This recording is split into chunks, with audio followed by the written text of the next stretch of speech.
억제 정책은 실패한 정책이다. 규제가 들어가면서 조정을 잠시 보면서 숨고르기 현상이 나올 때 이 시기에 투자 수요층들이 유입이 되는 겁니다. 이 저가 매수가 이런 데에서 나오는 거죠.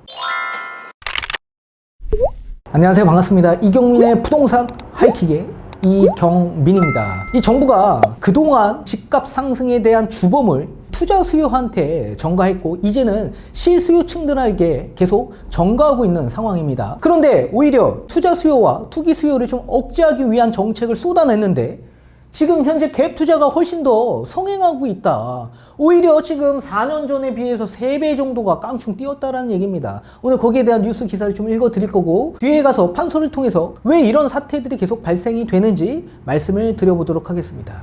자, 2017년 14.3%였던 갭 투자의 비율이 2021년 올해 약 42% 정도로 엄청나게 급증했다라는 얘기입니다. 대책 직후에만 이런 비중이 잠시 안정화되다가 다시 이 비중이 치솟는 상황이 계속 반복적으로 이루어지고 있습니다. 이런 실수요와 투기 수요를 좀 동일시하면서 이 내 집 마련에 대한 꿈들이 엄청나게 멀어진 게 사실이죠. 이 문재인 정부 출범 이후에 세를 끼고 투자하는 이른바 갭 투자를 차단하기 위한 각종 규제 정책들을 쏟아냈지만 오히려 4년 동안 3배 이상 증가한 것으로 확인이 되었습니다.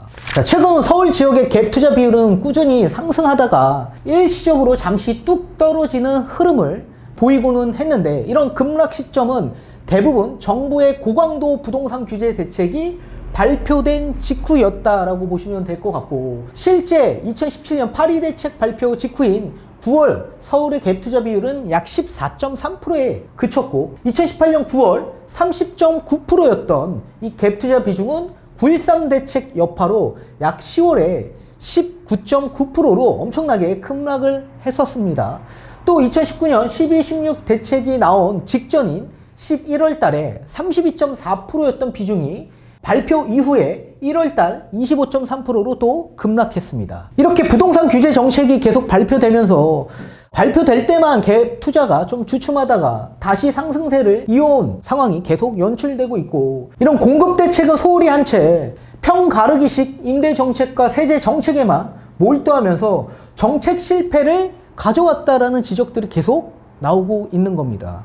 문재인 정부는 임기 시작과 동시에 5년간 갭 투자를 잡겠다고 계속 발표하면서 규제를 했지만 갭 투자 비율은 대책이 나오고 일시적으로 잠시 주춤하다가 다시 반등하는 상황이 계속 연속적으로 나오고 있는 겁니다. 이렇게 실수요와 투기를 동일시하면서 규제를 가해 서민층이 오히려 내 집 마련하기가 어렵게 해 고통을 좀 배로 증가시켰다. 왜 이런 사태들이 계속 발생이 되고 있는지 판소를 통해서 좀 더 자세히 알아보도록 하겠습니다. 자, 뉴스에서 본 것처럼 이 갭 투자의 비중이 언제는 이렇게 늘어났다, 언제는 또 줄어드는 이런 비중의 급등락 상태를 우리는 좀 이해를 하셔야 좋을 것 같습니다. 그 이유가 뭘까요? 자꾸 변화되는 이유. 이 상승 주기에는요, 여러 규제 정책으로 인해서 숨고르기 현상이 나오게 됩니다. 숨고르기. 일시적인 조정이라고 보시면 돼요. 이 숨고르기는. 이 조정은 왜 나오냐? 규제 정책으로 잠시 쉬어가는 타이밍이다. 그렇게 보시면 될 것 같습니다. 우리 집값이 이렇게 주구장창 계속 올라가지 않습니다. 이 집값은 올라가는 도중에 또 한 템포 쉬어가는 타이밍이 있고 또 한 번 쉬어가면 또 폭발적으로 또 올라가면서 또 한 템포 또 쉬어가는 타이밍이 있고 또 올라가는 데 있어서 또 폭발적으로 올라갑니다. 자, 이런 상태의 그래프가 나오는 게 상승 주기입니다. 우리가 등산을 할 때도 우리 정상을 위해서 계속 올라가지 않지 않습니까? 올라가는데 힘이 들 때 잠시 또 쉬어가고 또 쉬어가는 타이밍에 에너지를 좀 축적해서 또 폭발적으로 또 올라가게 되죠. 또 이런 반복의 숨고르기 현상들이 계속 나오고 있는 겁니다. 그렇기 때문에 여러분들이 느끼는 이런 상승 주기에 갭 투자 비중이 줄어들었다라는 거에 대해서는 당연히 줄어든 게 아니라 숨고르기 현상에서 반복적인 흐름 현상들이 나오고 있다는 걸 이해하셔야 되는 겁니다. 따라서 뉴스 기사만 보고 그냥 갭 투자 비중 이제 줄어들었기 때문에 가격 떨어지는 거 아니야? 라고 착각하시면 안 된다는 얘기예요. 오판하지 말아라. 자, 그러면 왜 이렇게 갭 투자의 비중이 늘어나고 있는 걸까요? 그 이유도 또 우리가 아셔야 되겠죠. 자, 첫 번째는 무주택자 분들의 현재 내 집 마련 상황이 계속 나오고 있다. 지금 대출이 아예 완전 축소가 됐습니다. 대출이 안 나와요, 지금. 받고 싶어도 나오지가 않기 때문에 사실 내 집 마련을 대출을 받아서 하기가 굉장히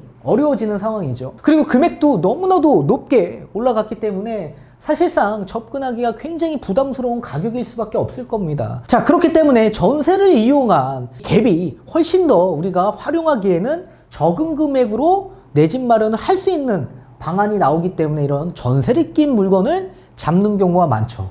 그리고 나중에 자금 여력이 생기거나 또는 이런 대출이 완화해지는 시기일 때 우리는 대출을 받고 또 나중에 전입하겠다라는 목적에 이런 무주택자분들의 내 집 마련 현상들이 수도권 일대에서 지금 계속 나오고 있는 겁니다. 계속. 자, 그러면 지금도 두 번째, 이미 이런 수도권 일대에서는 투자 수요층들이 이미 접근하기가 굉장히 어려워진 시기가 됐고 구매력 또한 많이 떨어져 있는 것도 사실입니다. 따라서 비규제 지역 일대로 풍선 효과로 그런 지역 일대를 투자 목적으로 보시는 수요층들이 계속적으로 늘어나고 있는 상황입니다. 수도권 일대에 투자하셨던 분들 또한 사실 이제는 구매력 많이 떨어졌죠. 세금도 부담이 많이 됐고 이미 실수요 시장으로 다 넘어간 시장이기 때문에 오히려 비규제 지역 일대의 구매력이 훨씬 더 높아 보이는 겁니다. 그래서 이런 풍선 효과로 갭 투자의 비중이 계속적으로 늘어나고 있다. 또한 공시가격 1억 이하인 이런 여러 가지 세금적인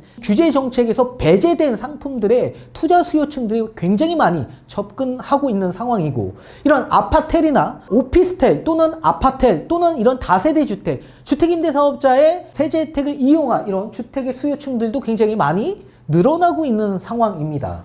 그리고 세 번째, 이 상급제 이동을 사실 할 수 있는 유일한 시기가 이런 조정, 숨고르기 현상에서 나올 수가 있는 겁니다. 이 시기에 투자 금액이 예전보다 훨씬 더 축소가 되는 상황이죠. 금액이 약간 좀 조정을 보면서 전세가는 계속 올라가니까 예전에 내가 투자했던 투자금 대비해서 투자 금액이 더 적어지기 때문에 투자 수요층들이 내 상급지 이동을 하기 위해서 이렇게 상승 주기에 규제가 들어가면서 조정을 잠시 보면서 숨고르기 현상이 나올 때 이 시기에 투자 수요층들이 유입이 되는 겁니다. 이 저가 매수가 이런 데에서 나오는 거죠. 따라서 이런 여러 가지 이유로 인해서 갭 투자의 비중이 지금 계속 늘어나고 있다.